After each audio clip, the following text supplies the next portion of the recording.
मणिपुर में जिस तरह के हालात हैं उसको बताने के लिए कोई लंबा चौड़ा उदाहरण देने की आवश्यकता नहीं है। कल मणिपुर के अंदर वहां की प्रदेश सरकार के एक मंत्री, उनका घर फूंक दिया गया और आज मोदी के मंत्री, केंद्रीय मंत्री, उनका घर फूंक दिया गया। और वही मोदी साहब के मंत्री, उनका बयान अभी आया है 11:40 पर, और मोदी साहब के मंत्री कह रहे हैं कि मणिपुर में कानून व्यवस्था खत्म हो चुकी है। लेकिन मोदी साहब जा रहे हैं अमेरिका। मोदी साहब जो अमेरिका जा रहे हैं, 20 से 25 जून तक अमेरिका में रहेंगे, मिस्र का दौरा करेंगे और भारत के बारे में बताएंगे और भारत के लोगों के बारे में बताएंगे। वहां पर जो है वो 21 तोपों की सलामी नरेंद्र मोदी को दी जाएगी। 21 तोपों की सलामी। यहां पर कौन किसकी तोप चला रहा है? यहां पर आपके मंत्री का घर सुरक्षित नहीं है। यहां पर आपकी जो प्रदेश की सरकार है उसके मंत्री का घर सुरक्षित नहीं है। और लेकिन वहां पर 21 तोपों की सलामी होगी और वहां पर बताएंगे कि देखिए 70 साल में ये नहीं था, ये नहीं था, ये नहीं था। मणिपुर की जो हिंसा है वो रुक नहीं रही है। लगातार हिंसा हो रही मणिपुर के अंदर।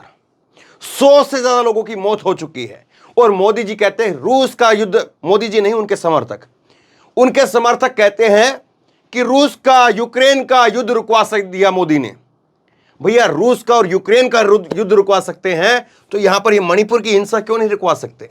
और ऐसा भी तो कर सकते हैं मोदी जी, ये 20 और 25 को जा रहे हैं, कम से कम कुछ दिन और पहले चले जाएं, ताकि गांव देहात में, देश में लोग ये तो ना पूछेंगे ना कि मोदी जी मणिपुर क्यों नहीं जा रहे हैं। कम से कम एक बहाना ये तो हो जाएगा कि मोदी जी देश में है ही नहीं, वो तो अमेरिका गए हुए हैं भारत का डंका बजाने के लिए। वहां से आएंगे तब देख लेंगे मणिपुर को भी। बहुत गंभीर सवाल है। मणिपुर में इंफाल के अंदर केंद्रीय मंत्री आर.के. रंजन के आवास पर पेट्रोल बम फेंका, आग भी लगाई। इंफाल जो है वो मणिपुर की राजधानी है। राजधानी के अंदर ये हालात हैं। सोचिए जरा इस बात को। और यहां पर जो है उनका बयान आया है अभी 11:40 पर। ये केरल के अंदर है, कोच्चि में। और वहां से इन्होंने एएनआई से बातचीत करते हुए कहा है कि मुझे बताया गया कि घर में आग लगी थी, लेकिन लोगों ने दमकल की गाड़ी, फायर ब्रिगेड की जो गाड़ी होती है, वहां तक पहुंचने नहीं दिया। ऐसा लगता है कि जैसे यह मेरे जीवन पर हमला है। यह दिखाता है कि मणिपुर में कानून व्यवस्था खत्म हो चुकी है और मौजूदा सरकार शांति व्यवस्था बनाने में विफल रही है। मैंने पीएम और गृह मंत्री को बता दिया है। केंद्रीय मंत्री डॉक्टर राजकुमार रंजन, कोच्चि, ये उनका बयान आया है। पीएम को बता दिया है। पीएम ने सुना क्या? प्रधानमंत्री ने सुना क्या? चलिए हमारी नहीं सुने, किसी और की ना सुने, लेकिन कम से कम अपने मंत्रियों की तो सुनिए है। जो हालात है उसको तो देखिए। और दूसरा, आपके ऊपर आरोप ही कुछ और लग रहे हैं कि चुनाव जीतने के लिए आप उन्हीं लोगों से मिले हुए थे जो लोग आज आगजनी कर रहे हैं। ये आरोप लगे हुए हैं। आगे दिखाता हूं मैं आपको। कमाल की बात है, हर कोई इस बात को कह रहा है कि संवाद से ही बुझेगी मणिपुर की हिंसा। लेकिन संवाद करने की जिम्मेदारी किसकी है? संवाद करेगा कौन? संवाद आप और हम करें क्या? कौन संवाद करेगा? सरकार संवाद स्थापित करेगी। दो समुदायों के बीच में कोई झगड़ा है, बाहरी लोग कोई आकर के जो है वो दंगा फसाद कर रहे हैं। कौन लोग हैं? ये कोई 1 दिन 2 दिन 4 दिन की तो बात है नहीं। लेकिन किस तरह से चीजें हो रही है, संवाद का काम सरकार का, लेकिन सरकार क्या कर रही है पता नहीं। दूसरी खबर जो है वो देखिए आप, कल की ही खबर है, 15 जून की कल की खबर है। मणिपुर में फिर भड़की हिंसा, बेकाबू भीड़ ने कैबिनेट मंत्री का सरकारी आवास फूंका, 8 गांवों में आगजनी कर दी गई। 8 गांवों में जो है वो आगजनी कर दी गई। ये जो है वो आज तक की खबर है, कल की खबर है आज तक की। ये कहती है ये खबर, रात 1 बजे कुकी समुदाय के गांवों को घेर लिया, दोनों ओर से घंटों गोलाबारी, आगजनी हुई। मणिपुर में ताजा हिंसा की पूरी कहानी। घंटों सब कुछ चल रहा है साहब, घंटों तक, लेकिन कहीं चर्चा नहीं है, कहीं बात नहीं है, कोई देख नहीं रहा। अमित शाह गए वहां पर, लेकिन जाने का क्या रहा समझ से परे है। यह बड़ी खबर जो है निकल करके सामने आ रही है और यह खबर परेशान करने वाली है। कल कांग्रेस ने भी आरोप लगाए, कल कांग्रेस ने भी प्रेस कॉन्फ्रेंस की और रात को मैंने खबर दिखाई है आपको। कांग्रेस ने कहा कि वहां पर 5 लाख से ज्यादा गोलियां और हथियार वो चरमपंथी संगठनों को दे दिए गए। ये कल कांग्रेस ने कहा, वो खबर मैंने आपको दिखाई है।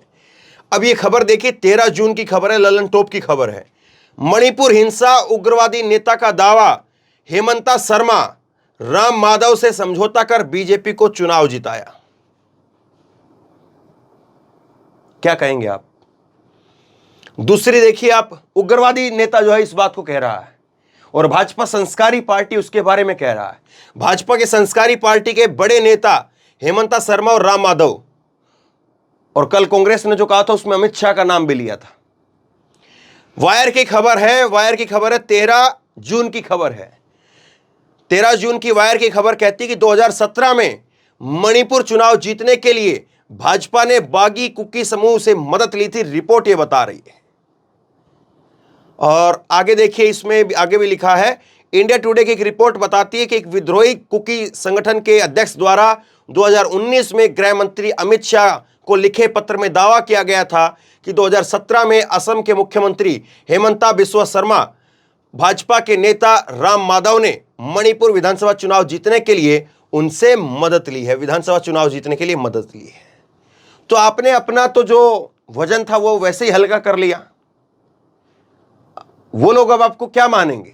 आप उनकी खुद चौखट पर जाकर के अगर इस खबर को सच मान लें, और अगर ये खबर सच है तो आपने तो उनकी चौखट पर जाकर के खुद सरेंडर किया हुआ है, तो वो आपको समझेंगे क्या, आपको मानेंगे क्या?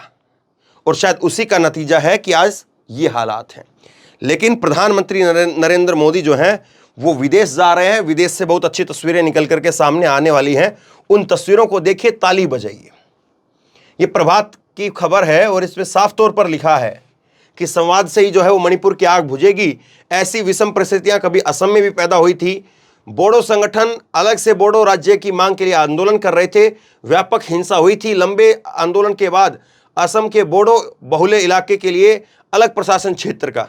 तो हर कोई जो है वो बता रहा है, सरकार को चेता रहा है, समझा रहा है, दिखा रहा है कि साहब ये हालात हैं। इन हालातों से निपटने के लिए पहले की सरकारों ने इस तरह से काम किया है, इस तरह से चीजें हुई है, लेकिन उन चीजों से कितना सबक लिया जा रहा है ये आपके सामने है। केंद्रीय मंत्री तक का घर सुरक्षित नहीं है। प्रदेश की राजधानी के हालात हैं, बाकी के जो नीचे के तबके होंगे, दूर दराज के जो क्षेत्र होंगे, उनके सोचे क्या हालात होंगे। और दूसरी बात, मणिपुर कोई बहुत बड़ा राज्य नहीं है। मणिपुर को आप यूं मान करके चलिए कि दिल्ली से भी छोटा, या दिल्ली से तो आबादी में तो बहुत कम हो जाएगा। इतना सा इलाका जो है वो देश के गृह मंत्री वहां पर चले गए, वहां पर 3 दिन रहे और उसके बाद में ढाक के 3 पात दिखाई दे रहे हैं।